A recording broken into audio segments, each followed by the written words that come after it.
Bem, alunos do Flix, vamos para mais uma aula do módulo de infectologia.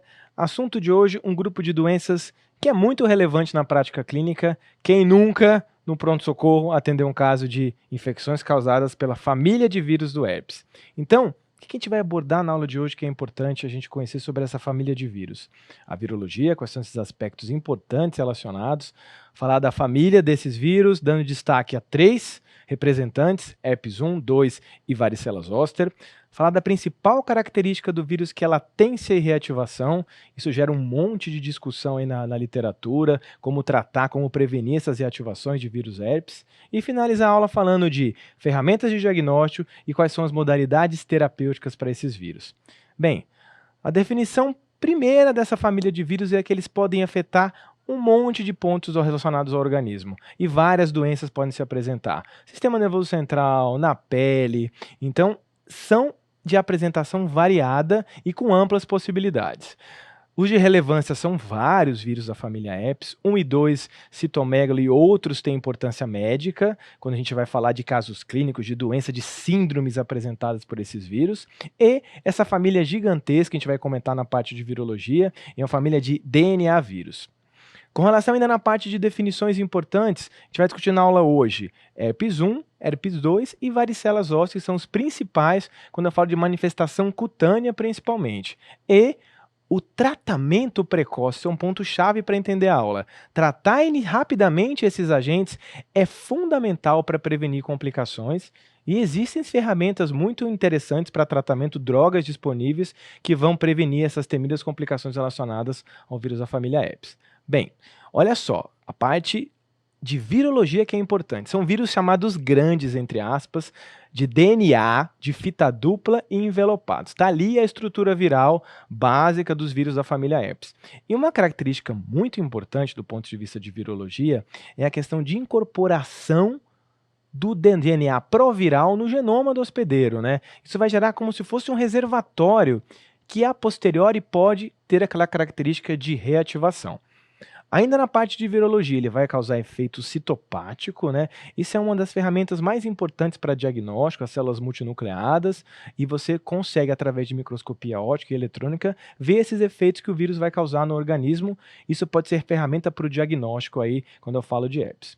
E olha só, gente, vamos parar para pensar e para olhar esse slide, que são todas as doenças que o grande grupo de vírus aí da família herpes pode causar.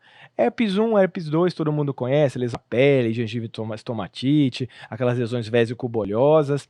Temos o herpes 3, que é o chamado varicela zoster, que vai causar, todo mundo conhece varicela, o herpes zoster. O 4, Epstein-Barr, a síndrome da mono, doença linfoproliferativa, então é muito importante falar de EBV quando eu falo em oncogenia. Os herpes 5, que a gente chama de citomegalo, que é muito comum de causar doença imunocomprometido, paciente HIV, os pacientes oncológicos, os transplantados, hoje é super importante a gente discutir esse grupo novo aí de pacientes. O herpes 7 e 6, Rosella vírus, a sexta doença lá na pediatria, que todo mundo já ouviu falar do exantema súbito. E para finalizar, os vírus de importância médica da família herpes, o herpes 8, sarcoma de Kaposi, que é um tumor, né, relacionado principalmente à infecção pelo HIV. Então, por esse lado, a gente consegue interpretar o quê? Olha a diversidade de apresentações clínicas que os vírus da família herpes podem acometer em grupos totalmente diferentes de pacientes, né? Imunocompetentes, imunocomprometidos. Então, é relevante a gente destacar sempre isso, essa diversidade de apresentação. Essa característica talvez seja um dos pontos mais importantes da aula. Então, o que acontece? O vírus ele vai se incorporar aí na infecção primária, né, em alguns reservatórios, né? E nesses reservatórios ele assume uma característica de latência. Principalmente, eu falo que esses reservatórios são terminais nervosos, gânglio dorsal, né, trigêmeo. Então, o que pode acontecer? Ele está ali quietinho dentro do material genético e depois de um tempão, esse vírus, o material genético pode ser estimulado a se replicar e pode ter doença. Então, olha só, está ali guardadinho no genoma.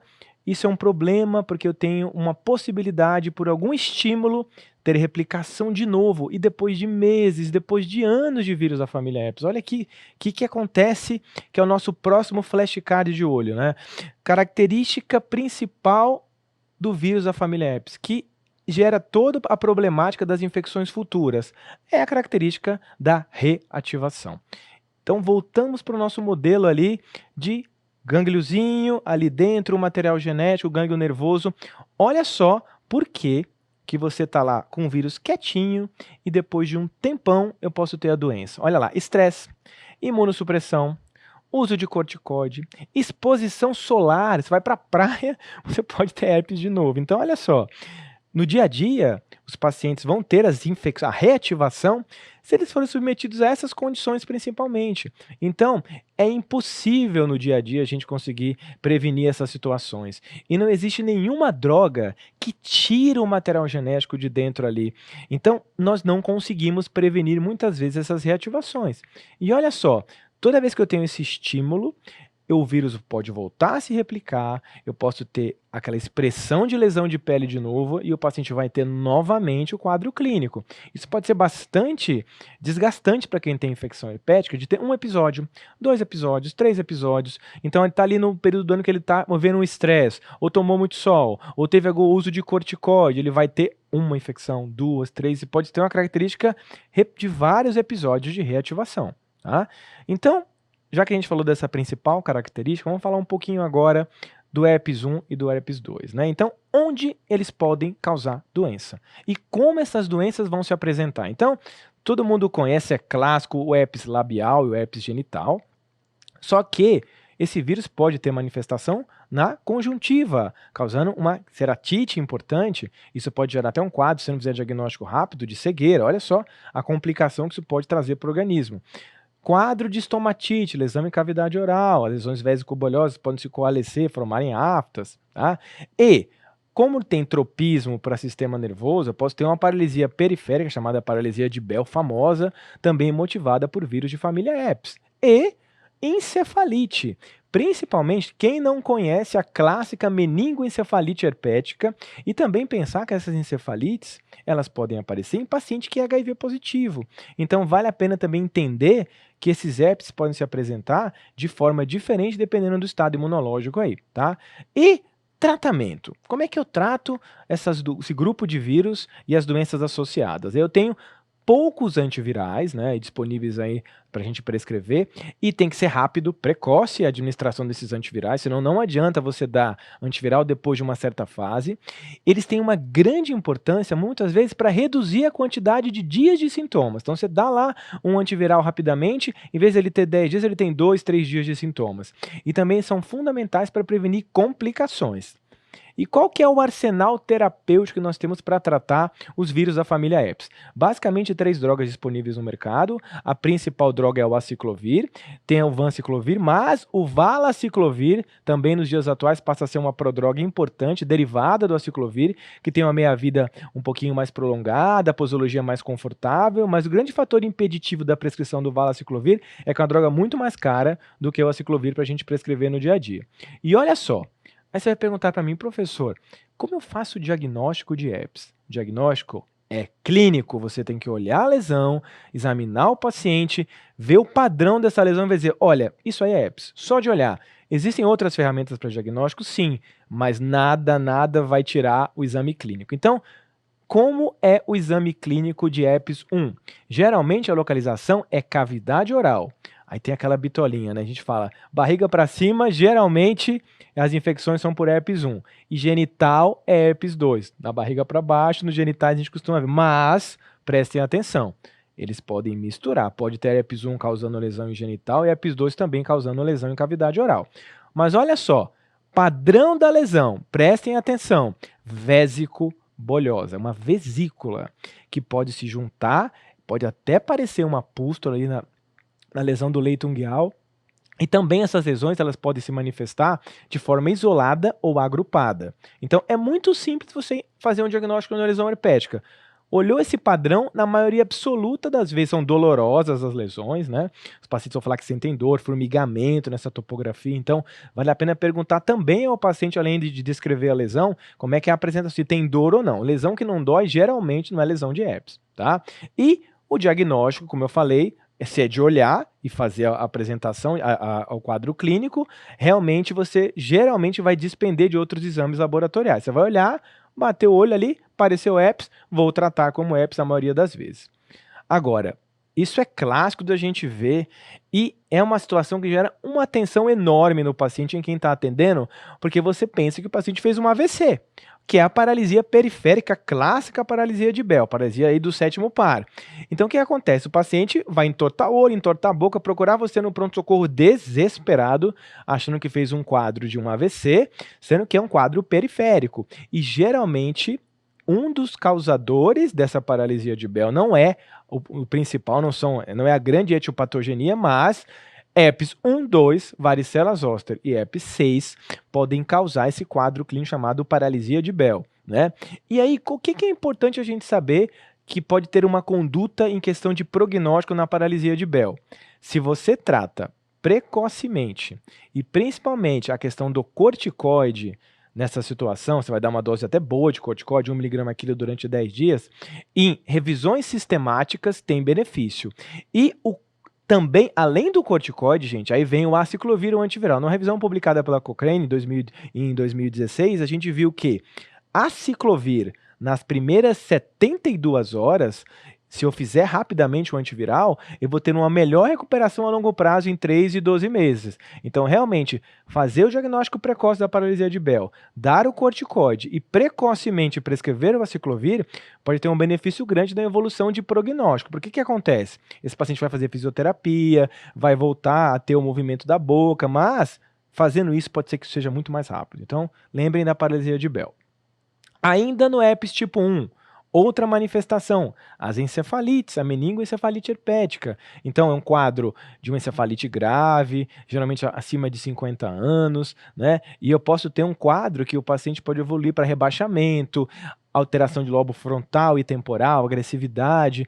Não pode ser que aconteça em paciente imunocompetente, tá? Então, é um quadro muito, muito grave. Geralmente tem que internar, dar droga endovenosa, parenteral, tá? Aí são as imagens mostrando para vocês acometimento do sistema nervoso central. E tem alguns fatores de risco, uso de alguns biológicos em algumas situações, a encefalite neonatal, né? Porque através do canal do parto pode ter essa transmissão. Então você vê que são versáteis os mecanismos de transmissão relacionados ao vírus da família do tipo 1. Vamos migrar agora no umbigo para baixo, nos genitais, o herpes do tipo 2. Volto a falar, herpes tipo 1 também pode causar herpes genital, e aquela velha história, é uma IST, então tem transmissão sexual através de contato sexual, até se eu tiver contato com alguém assintomático, obviamente vai transmitir mais se eu tiver contato com alguém com lesão no genital. E como é a lesão do herpes genital? Lesão vésico-bolhosa, aquela lesão lá, vesícula, vai coçar, vai doer bastante, tá? E pode ter em qualquer topografia do genital masculino ou feminino, no pênis, na vagina, nos grandes lábios, no ânus, tá? Então, assim, é fácil reconhecer a herpes genital, porque dói e é vesícula, bolinha de água ali, pode ter característica de repetição e voltar, então realmente é uma situação que gera bastante desconforto e também convém lembrar que é um IST. Pode ter um episódio único ou ter uma característica de recorrência e voltar, isso é bem importante porque realmente incomoda e tem tratamentos para diminuir a chance de ter recorrência. E o tratamento, de novo, as opções que a gente tem são limitadas para tratar herpes, aciclovir ou valaciclovir. Eu posso tratar 5 dias, 10 dias, vai depender se é prima infecção, se é recorrência, tem essa distinção quando eu falo de tratamento. Então, olha ali, lesão do pênis, que pode fazer uma úlcera, muitas vezes essa vesícula ela vai se romper e vão se formar várias úlceras, então dói, é uma lesão dolorosa. Ali na região vaginal também, então uma área bastante permeada, tá? Então o diagnóstico é clínico, examinou, perguntou, olhou, você pensou em herpes, tem que tratar, tá? E de novo, como é um IST, tem que ver parceiro sexual, avaliar, muitas vezes você tem que tratar a parceria sexual também, então é um detalhe importante na abordagem de herpes genital. Diagnóstico. Então, como tudo que a gente falou nessa aula, o diagnóstico é um bom olho clínico e tirar uma boa história, tá? Então, saber descrever o padrão de lesão herpética, tá? Mas, se eu estiver num lugar maravilhoso que tiver um monte de recurso laboratorial, eu posso pegar a lesão, fazer um raspado dessas lesões, olhar os esfregaços de células e fazer testes imunológicos, imunofluorescência direta, imunoperoxidase, procurar as lesões, né, os efeitos citopáticos relacionados aos vírus da família herpes, mas isso, pessoal, na prática, no dia a dia, é muito pouco utilizado, tá? Então ali, ó, se eu fizer uma coloração, procurar o efeito citopático, eu vou chegar no diagnóstico, mas isso demora, isso atrasa, não é todo lugar que tem essa disponibilidade de fazer esse exame, então volto a falar, a prática é clínica, o dia a dia é muito mais clínico do que diagnóstico laboratorial, tá? Ainda na questão do diagnóstico, existem hoje metodologias mais modernas, né? Isolamento de vírus, PCR, né? O PCR para herpes, posso fazer PCR dentro da vesícula, suave nasal, na conjuntiva, no caso para investigação de pacientes que têm suspeita de herpes neonatal, né? Mas lembrar de novo que é um método caro, que demora a ficar pronto, não são todos os lugares que têm disponíveis, né? Então, em algumas situações, principalmente imunocomprometido, aí o PCR para herpes pode ter um valor bastante importante, porque no imunocomprometido, quadros sistêmicos graves realmente podem, você saber ou não se é herpes, com certeza, pode fazer muita diferença quando eu vou fazer o manejo clínico desses doentes. Mas não é um exame fundamental que a gente tenha disponível, principalmente em pacientes que não são imunocomprometidos. Tá? E sorologia é pouco importante. Isso é um erro clássico no dia a dia dos médicos que estão avaliando esses pacientes, e pedir sorologia e achar que a sorologia vai ser importante para fazer o diagnóstico. Se ela vier positiva, o que que muda? Se ela vier negativa, ou vier fortemente ou fracamente, não vai mudar a conduta, porque o diagnóstico é clínico. Então, a sorologia não é uma ferramenta importante na hora de dar a conduta de tratamento para esses pacientes. Saindo do herpes 1, entrando num vírus também da família Herpes viridae, nós temos o varicela zoster, que todo mundo conhece, confunde e acha que varicela zoster é herpes, não, é 1 ou 2, não é, são vírus diferentes da mesma família, tá? E varicela zoster, quem nunca viu um caso no dia a dia de catapora varicela, é o vírus que causa a catapora. Então, período de incubação de 14 a 20 dias, e lembrar que o contato aí, gente, quando a gente falou de herpes 1 e herpes 2, que o contato é através de lesão oral, genital, aí a transmissão é respiratória, contato com secreção. A gente vai chegar lá. A evolução é muito rápida em varicela zoster. Então, o paciente rapidamente evolui e é altamente contagiosa. Muito contagiosa, e graças a Deus a gente tem vacina para varicela, né? Inclusive a vacina no calendário brasileiro, porque se numa crechezinha tiver uma criança com varicela zoster, passa para todo mundo, e é um problema do ponto de vista de saúde coletiva a infecção. Então, outro probleminha, as lesões aparecem em diferentes estágios, e isso é uma ferramenta importante para eu fazer o diagnóstico de infecção por varicela zoster. Bem, quais são as síndromes clínicas, ou seja, as manifestações dessa doença que vão se apresentar aí na nossa prática profissional? Primeira que eu já falei é a catapora, varicela, que a gente vai descrever, e a segunda apresentação famosíssima também, quem nunca viu isso em pronto-socorro vai ver na prática profissional, que é o herpes zoster, que pode acometer um ou mais dermatomos. Vamos nos debruçar nessas duas síndromes clínicas principais aí. A última, que é doença disseminada com visceralização, ou seja, quando o herpes sai ali daquela topografia de pele e entra dentro de órgão, isso é comum, gente, em imunocomprometido. E aí você vai pensar em transplantado, em paciente HIV, em paciente que está tomando algum biológico. Então, pouquíssimas vezes eu vou ter um herpes disseminado visceralizando se não tiver algum sinal de imunossupressão associada, tá? Aí vem um detalhe também que vocês têm que saber, que é para a vida. Se for internar paciente com quadro cutâneo de varicela ou de herpes zoster, que em atividade com lesão vésico-bolhosa, eu tenho que lembrar que a precaução de internação tem que respeitar duas situações: o isolamento de contato e também por aerossol. Principalmente se for um herpes disseminado, visceralizado. Em doenças disseminadas, o isolamento tem que ser tanto contato quanto aerossol. Se for quadro cutâneo, só contato. Visceralizou, mais de 2 dermatos, contato e aerossol. Olha só os aspectos que são fundamentais na infecção de varicela zoster. O diagnóstico é clínico. Vou examinar lá uma criança com suspeita de varicela, um monte de lesão polimórfica, uma em vesícula, outra no estágio mais em fase inicial. Então o diagnóstico é clínico e a história médica quando eu vou tirar. Risco de complicação. Quanto maior a idade, maior é a chance de um quadro mais grave. Então, em criança, geralmente é um quadro muito benigno. Agora, se um adulto tiver varicela, é muito mais grave do que quando é em criança. Então, a idade é um fator de risco para complicação. E olha só, dar o antiviral. Chegou lá uma criança com varicela. Você vai perguntar, Poxa vida, professor, será que vale a pena dar aciclovir para a criança? Aquelas coisas clássicas da mãe afundando a criança dentro de um banho com permanganato para secar as lesões e não dando antiviral ainda. Aquela coisa de vó acaba sendo a conduta principal em criança. Raramente você dá aciclovir para a criança. Você só vai fazer com que as lesões tenham um quadro de evolução mais rápido para secar. Você passa produto tópico, tope a criança lá dentro do banho de permanganato. Mas o antiviral é muito mais importante no adulto, porque aí tem um quadro mais grave. Eu posso até dar antiviral para a criança, para reduzir a quantidade de dias de sintomas, mas há um respaldo muito grande na literatura para se fazer isso. E em imunocomprometidos, aí você vai dizer, sempre eu vou dar o aciclovir, sempre prescrever antiviral, pelo risco de disseminação, de visceralização nesse grupo de pacientes. Bem, olho. Cuidado sempre com lesão de varicela no olho, porque isso pode gerar o quadro de amaurose, de perda de visão. Então, o paciente tem um quadro de uma ceratite, então sempre pedir avaliação oftalmológica, porque senão você perde o time, entrar precocemente também com antiviral nessas situações.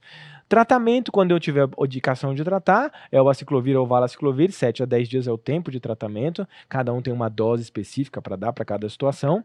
E em quadros graves, encefalite, aí aciclovir endovenoso de 10 a 14 dias. Então tem que internar esse paciente. Imunodeprimido, uma varicela zoster grave, em extremo de faixa etária, necessariamente idoso. É muito comum no PS chegar os pacientes velhinhos lá, você examinar, tirar a camisa, ver aquela lesão encobrante. A gente vai mostrar nos próximos slides. Olha lá, primeira foto, você que vai ser pediatra na sua vida profissional, olha a lesão de catapora. Chegou lá a criança, olhar o calendário vacinal. Mamãe, vacinou? Não vacinou para varicela? Opa, problema. Se vacinou, muito improvável de ser.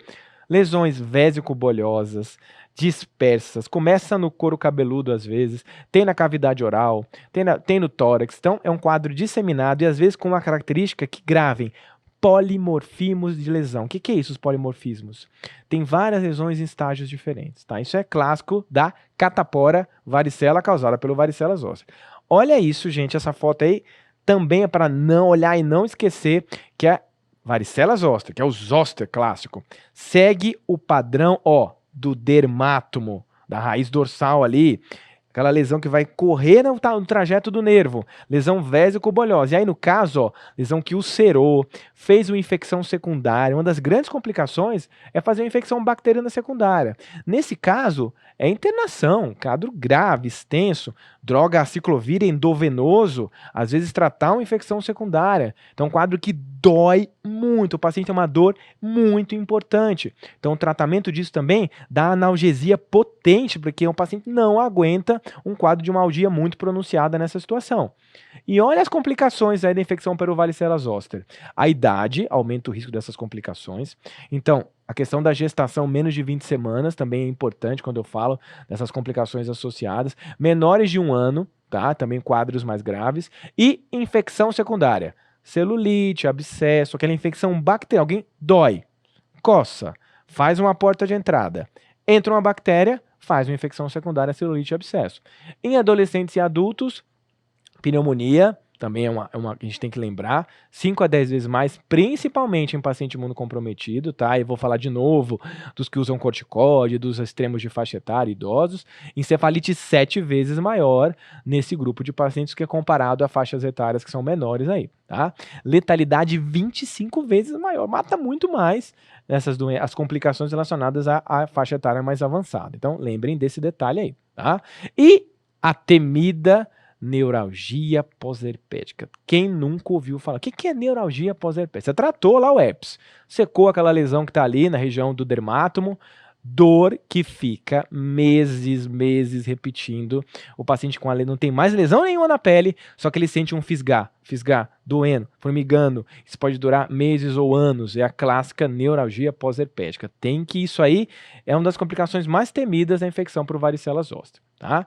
E de novo, a imunidade é um papel decisivo nessas complicações, né? Quem vai ter mais isso? Idoso, HIV positivo, transplantado, paciente oncológico. Lembrar, gente, cada vez mais hoje com o avanço das drogas de quimioterapia, no avanço da oncologia, a gente vai pegar paciente desse no pronto-socorro. Tá super bem do câncer lá, tá tratado, mas tem um zoster secundário, a queda de imunidade, tá? E olha lá, de novo, eu tô repetindo porque é muito importante e na prática profissional, você sempre vai ver infecção herpética e por zoster no pronto-socorro. Olha lá, segue o padrão do dermátomo, lesão vésico-bolhosa. Então, o paciente falar que está com dor, tira a camisa do paciente. Examina o paciente. Porque imagina só você falar assim, eu tô com dor aqui, achar que é uma dor na coluna, achar que é um outro diagnóstico. Se você não examinar, se você não despir o paciente, você não faz diagnóstico de infecção herpética. E dá até vergonha você, no dia a dia profissional, perder a oportunidade de fazer um diagnóstico. Porque se eu faço o diagnóstico tardio, eu posso ter complicação. Então, tenha o hábito de examinar o paciente. E na infecção por zoster, se eu não examinar, se eu não olhar, eu não vou fazer o diagnóstico, tá? Imunocomprometido, de novo aquela questão de crianças com menos de 10 anos, que a incidência aí 0,7 para 1.000, é uma incidência aqui considerada alta em algumas situações, né? Recorrência pode voltar a ter o quadro aí de infecção em alguns grupos de pacientes, a recorrência pode variar de acordo com o grupo epidemiológico. E imunocomprometidos, olha só a diferença de incidência e de recorrência. É muito, muito maior nesse grupo de imunocomprometidos, tá? Então, ele pode ter um zoster, outro zoster. Aí você pode perguntar, poxa vida, tem alguma ferramenta para impedir essas recidivas? Sim, existe uma vacina para zoster, só que essa vacina funciona muito mal em idoso. Além disso, gente, é uma vacina de vírus vivo atenuado, não posso dar para todo mundo. Já existem vacinas no mercado fora do Brasil, que elas são vacinas que devem chegar nos próximos anos, que vão ter uma ação mais imunogênica para prevenir esses zoster em pacientes idosos. Mas o que a gente tem ainda é muito ruim a vacina para esse grupo etário para prevenir complicação. E olha só, 7 a 20 vezes maior em pacientes leucêmicos, em pacientes que têm neoplasia associada.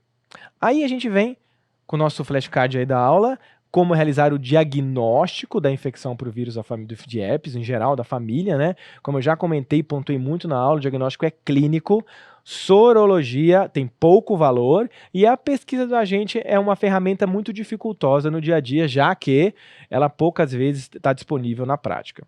O tratamento, de maneira geral, das infecções herpéticas, olha só, essa informação é muito importante. Nenhuma droga vai evitar completamente recorrência. Então, se eu trato, ele sai daquele quadro, mas depois ele pode ter reativação, principalmente herpes 1 e herpes 2. E nenhuma droga vai agir sobre essa característica. Então, cuidado, vou tratar, mas posso ter herpes depois, né? Aí você vai perguntar para mim uma pergunta que todo mundo faz. Se eu tenho herpes genital de repetição, se eu tenho herpes vaginal, ou peniano, ou oral, o que eu posso fazer para não ter herpes de novo, já que a droga não evita completamente recorrência? Existe na literatura um tratamento supressivo. O que é isso? Eu dou aciclovir continuamente durante 6 meses para o paciente, principalmente se ele tem mais de 3 ou 4 episódios de recorrência no decorrer de um ano, e esse tratamento supressivo, ele diminui a quantidade de episódios, ele não vai deixar, o paciente pode ter, mas se ele tiver um episódio de magnitude menor, com menos sintomas, menos quadro clínico, então, para quem tem muitos episódios, vale a pena sim fazer um tratamento supressivo com aciclovir, tá? As drogas disponíveis, a farmacocinética de baixa absorção oral, a gente tem lá, tem a excreção da urina, do aciclovir, a meia-vida curta, né, de 3 a 2 horas, então tem que fazer toda hora, de 4 em 4 horas o aciclovir. Então essa dificuldade do aciclovir de tomar nessa posologia acaba prejudicando um pouco o tratamento, tem que tomar sempre naquela periodicidade, e aí, graças a Deus, veio o valaciclovir, que ele tem uma melhor absorção oral, ele pode ser feito de 8 em 8 horas, porque o aciclovir, às vezes, tem que ser feito 5 vezes por dia. Qual é a chance do paciente esquecer? Altíssima de tomar nessa posologia. Então, o Vale é mais caro, mas veio com essa vantagem de poder fazer ele de 8 em 8 horas. Tá? E infecção primária, 7 dias eu vou dar, do antiviral, posso dar o aciclovir via oral, na dose de 200 mg, 5 vezes por dia, ou 400, 3 vezes por dia, e o valaciclovir, de 12 em 12 horas, e tem também essa última droga, que não é disponível no Brasil na maioria das vezes, então as principais na prescrição são o aciclovir e o valaciclovir nessa posologia. Então, na infecção recorrente eu vou tratar menos tempo, 5 dias, de preferência tratar bem no início, na fase inicial, nos pródromos. Se você tratar numa fase avançada não vai adiantar muito, tá? Vou usar metade da dose do Vala, se for usar essa outra droga para tratar, versus o aciclovir, né? E nos casos graves aí sempre aciclovir endovenoso, 5 mg a 10 de 8 a 8 horas, e rezar para você fazer isso o mais rapidamente possível, para que o paciente não tenha nenhuma complicação associada. Caso de recidiva, como eu falei para vocês, dá uma dose baixa durante muito tempo, é uma chance que a gente tem na literatura, alguns trabalhos mostram que vale a pena fazer essa dose supressiva, para quem tem muitos episódios, e manejar os eventos adversos relacionados ao uso do aciclovir. O varicela zoster, o tratamento também é com antiviral, vai limpar ali a lesão, higiene básica é importante nessa situação. Vai dar remédio para não coçar, antistamínico, tratar a infecção bacteriana se for necessário, dar lá o antiviral, né? E aciclovir, de preferência o aciclovir endovenoso, dá até para tratar com o aciclovir oral, mas eu prefiro o aciclovir endovenoso na maioria das vezes para que ele não tenha recidiva desse quadro. E adultos e adolescentes com menos de 1 ano, a indicação é maior na situação de imunossupressão para dar o aciclovir, né? Inicialmente, idealmente nas primeiras 24 horas é o grande momento para se prescrever na varicela zoster. E 800 mg 5 vezes por dia, 7 dias é o tempo em adultos. Endovenoso em pacientes imunodeprimidos que estão graves, quadros com mais de um dermato, você vai internar esse paciente, 14 dias preferencialmente, idealmente é que pelo menos uma semana ele fique internado, eu posso até completar em casa com aciclovir oral nessa situação, tá? E para dor, vai ter dor. Tem que dar analgésico, vai doer essa lesão de varicela zoster. Amitriptilina, gabapentina e corticoide para herpes zoster, para impedir e manejar a dor nessas situações. Então, o que a gente viu nessa aula aí? 3 vírus importantes da família herpes, 1, 2 e o varicela zoster. Essa característica de reativação que é sempre importante lembrar e como é importante examinar esses pacientes, fazer o exame físico e chegar no diagnóstico definitivo. A gente acabou a bibliografia retirada foi da literatura internacional. Existem também guidelines brasileiros para o manejo de infecção por herpes. Bem, pessoal, essa foi a aula de hoje.